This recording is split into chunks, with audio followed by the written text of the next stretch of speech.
Hello friends, welcome to stethoscope stories. तो आज ये वीडियो हम BSc nursing third sem student के लिए लेकर आए हैं जिनका फार्माकोलॉजी सब्जेक्ट है। उनका हमने एंटीसेप्टिक कवर कर लिया था। दूसरा हमारा डिसइंफेक्टेंट है, तो डिसइंफेक्टेंट इस वीडियो में है।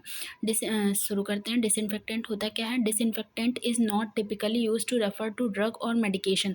जो हमारे डिसइंफेक्टेंट होते हैं वो हम मेडिसिन के रूप में और ड्रग के रूप में इसको नहीं यूज़ करते हैं। हम किस लिए यूज़ करते हैं इसको? हम किसी भी सरफेस को क्लीन करने के लिए, नॉन लिविंग सरफेस को क्लीन करने के लिए जो होता है वो डिसइंफेक्टेंट हम यूज़ करते हैं, जिससे वो माइक्रो ऑर्गेनिज्म से फ्री हो पाए। Okay, they are commonly used for cleaning and sterilising purpose in health care settings, laboratories and various industries. मतलब इसको जैसे मैंने अभी बताया कि बहुत सी जगहों पे हम क्या है क्लीन करने के लिए और स्टराइल करने के लिए, ठीक, हेल्थ केयर सेटिंग्स की जो भी चीज़ें हैं उनको क्लीन करने के लिए, स्टराइल जैसे हमारे जो भी वहाँ के इंस्ट्रूमेंट्स हो गए हैं, और फिर उसके बाद वहाँ पे जो हमारा बेडशीट हो गई उसको धुलने के लिए, और वहाँ के जितने भी चीज़ें हैं उनको स्टराइल करने के लिए हम डिसइंफेक्टेंट्स जो हैं वो यूज़ करते हैं।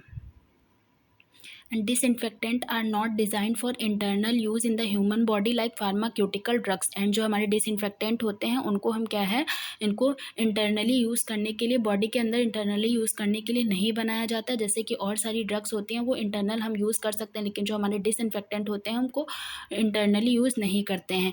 And they are meant for external और environmental disinfectant to prevent that spread of infectious agent. इसका मतलब है हम इसको एक्सटर्नली इन्वायरमेंट से प्रिवेंट करने के लिए, इन्फेक्शन से प्रिवेंट करने के लिए है क्या, ये एक्सटर्नली यूज़ करते हैं। And common disinfectant include, common disinfectant हमारे कौन कौन से हैं जो कि हमारे अल्कोहल बेस्ड सोल्यूशन से बने हुए हैं?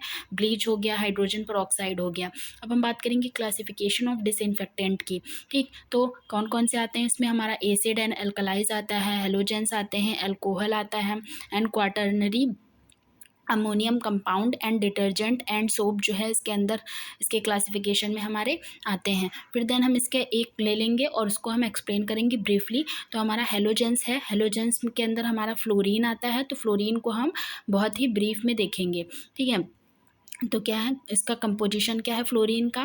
Fluorine is a chemical element with the symbol F and atomic number 9। Fluorine क्या है? एक केमिकल एलिमेंट है जिसका सिंबल क्या है? एफ है, और इसका एटॉमिक नंबर जो है पीरियोडिक टेबल में वो कितना है? 9 है। And it is a highly reactive non metal gas. ये कैसा है? ये बहुत ही ज़्यादा रिएक्टिव होती है, ठीक, बहुत ज़्यादा रिएक्ट करती है, एंड ये नॉन मेटल गैस होती है फ्लोरीन जो है। एंड ये एक्शन कैसे करती है? Fluorine itself does not have a specific action in medicine. मतलब मेडिसिन के रूप में इसका कोई स्पेसिफिक एक्शन नहीं होता है।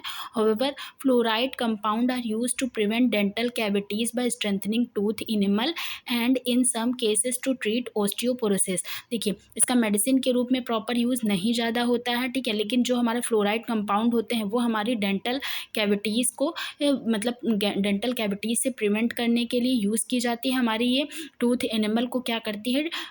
स्ट्रेंथ देती है। मतलब अच्छी वो जब हम कोई सा भी टूथ वो करवाते हैं, ठीक है, प्रोसीजर करवाते हैं, तो उसमें क्या है, फ्लोरीन जो है वो देते हैं, जिससे हमारा वो जो टूथ का मतलब इनेमल पार्ट है वो क्या हो, मजबूत हो जाए। And in some cases to treat osteoporosis. और ये ऑस्टियोपोरोसिस मतलब बोन जब हमारी वीक हो जाती हैं तो उनको ट्रीट करने के लिए भी क्या है, ये हमारी फ्लोरीन जो है वो देते हैं।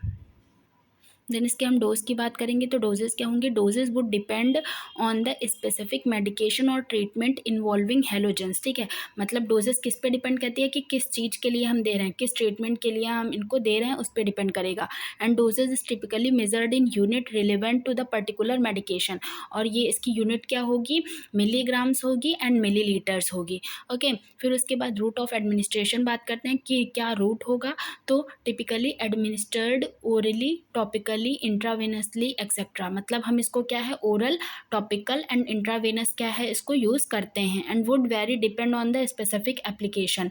एक एप्लीकेशन के साथ में क्या है, हम इसको ये इस रूट के थ्रू क्या है देते हैं। इंडिकेशंस क्या होंगे? डेंटल कैरी के प्रिवेंशन के लिए, जैसे वहाँ पे मैंने बताया, एंड यहाँ पर ऑस्टियोपोरोसिस के ट्रीटमेंट के लिए भी हम इसको देते हैं। कॉन्ट्राइंडिकेशंस क्या होंगे? If general excessive fluoride intake should be avoided as it can lead to dental fluorosis and other health issues। लेकिन हमको ये भी देखना है कि अगर हम ज़्यादा मात्रा में ये फ्लोराइड दे देंगे तो क्या होगा, ये इसकी वजह से डेंटल फ्लोरोसिस हो सकता है। डेंटल फ्लोरोसिस मीन्स होता है जो हमारा टूथ है उसका कलर जो होगा वो चेंज हो जाएगा। अगर ज़्यादा मात्रा में हम कोई भी केमिकल है ज़्यादा मात्रा में लेंगे तो वो दिक्कत तो करेगा। वैसे ही क्या है, ये हम ज़्यादा मात्रा में देंगे तो क्या होगा, हमारा टूथ का कलर जो होगा वो चेंज हो जाएगा एंड अदर हेल्थ इश्यूज़ भी देखने को मिल सकते हैं।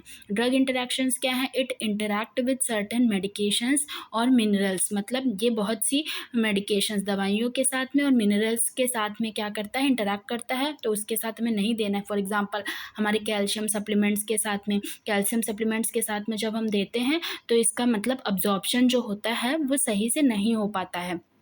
ओके, एंड साइड इफ़ेक्ट्स क्या है, टूथ डिस्कलरेशन होगा, ऊपर ही मैंने बताया था, एंड स्टमक अपसेट होगा एंड रेयरली और एलर्जिक रिएक्शन, और एलर्जिक रिएक्शन रेयरली ही है कि देखने को मिलेंगे। एंड फिर उसके बाद एडवर्स इफेक्ट्स की बात करते हैं तो स्केलेटल फ्लोरोसिस एक मतलब एक बोन डिजीज़ होती है। इसमें बोन हमारी क्या हो जाती हैं, फ्लोराइड मतलब ये हमारा फ्लोरीन की वजह से क्या हो जाती हैं, ज़्यादा फ्लोरीन की वजह से वीक हो जाती हैं। ठीक है, which affect bone and joint, जो कि हमारी बोन एंड जॉइंट को अफेक्ट करती है।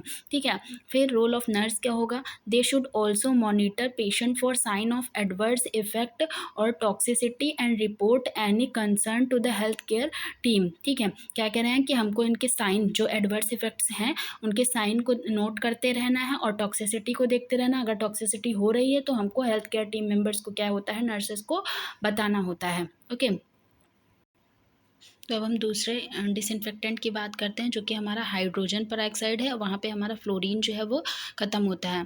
ठीक है, तो hydrogen peroxide has been potential disinfectant used in health care setting. मतलब कि है ये मेनली ज़्यादातर यूज़ किए जाने वाला क्या है, डिसइंफेक्टेंट है।